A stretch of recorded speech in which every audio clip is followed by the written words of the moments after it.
हेच जर माहिती नाही तर अभ्यास करून परीक्षेला जाताना पेपर फुटल्यानंतर काय होतं या यातना होणार कशा? डिग्री खोटी आहे ना याची. डिग्री नाही, आता डिग्री खरी का खोटी हा सुद्धा प्रश्न आहे. डिग्री खोटी आहे. अमित शाहकडे ती डिग्री नाही. त्याच्यामुळे ह्या यातना आणि आज तुम्ही जर का बघाल तर तरुण मुलं मुली तर आहेतच, पण मी सोशल मीडियावरती बघतोय त्यांचे आजी आजोबा सुद्धा आलेले आहेत, आई वडील आलेले आहेत. याचं कारण असं की मला नाही शिकता आलं, पण माझ्या मुलाने शिकलं पाहिजे, माझ्या मुलीने शिकलं पाहिजे. मोदी सरकारची जी घोषणा आहे मुलगी शिकली प्रगती झाली, अरे पण शिकून परीक्षेला गेली आणि पेपर फुटला तर ती मुलगी आत्महत्या नाही करणार, मुलगा आत्महत्या नाही करणार. मग एवढ्या मुलाने आत्महत्या केल्या तरी एक धर्मेंद्र प्रधान तुम्ही डोक्यावर घेऊन नाचताय. मग धर्मेंद्र प्रधानला असं काय सोनं लागलेलं आहे?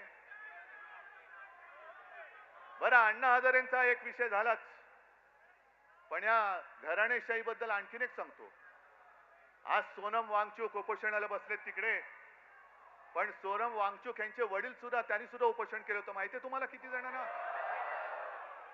कोण गेलं होतं त्यांच्याकडे बोलायला? म्हणजे भाजपच्या लेखी हुकुमशाह असलेल्या इंदिरा गांधी सोनम वांगचूक यांच्या वडिलांना भेटायला लडाखला गेल्या होत्या, तरी हे तिकडे दिल्लीत राहून दिल्लीतल्या दिल्लीत भेटायला न जाणारे मोदी आणि शहा हे लोकशाही आणि इंदिरा गांधी हुकुमशाह.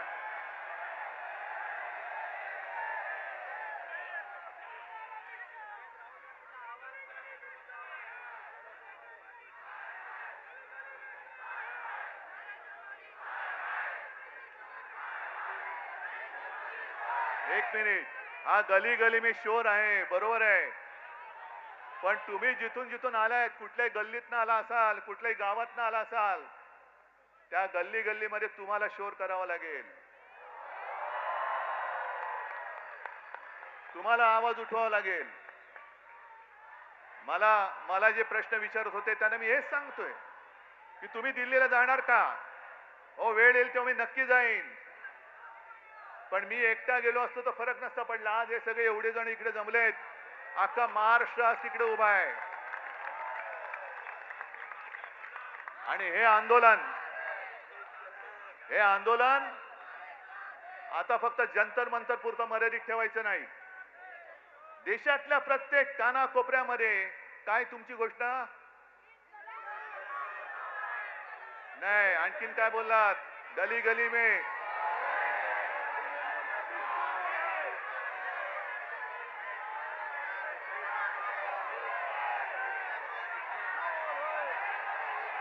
बरं, आणखीन एक गोष्ट, इकडे महिला आलेल्या आहेत, इकडे बऱ्याचशा महिला आहेत. महिलांनी मला पटकन सांगायचं, आपल्या घरात जरा थांबा नाही, आपण साधारणतः आपण साधी माणसं आहोत. आपल्या घरामध्ये साधारणतः असं मानलं जातं की साधी महिला ही झुरळाला घाबरते ना. अरे इकडे आमचं पंतप्रधान घाबरतो, अख्खं सरकार घाबरतं. जगातला सगळ्यात मोठा पक्ष ज्यांनी भाड्याने माणसं घेतलेत, हे भाडकं वाचलं की असं होतं, भाड्याने म्हणजे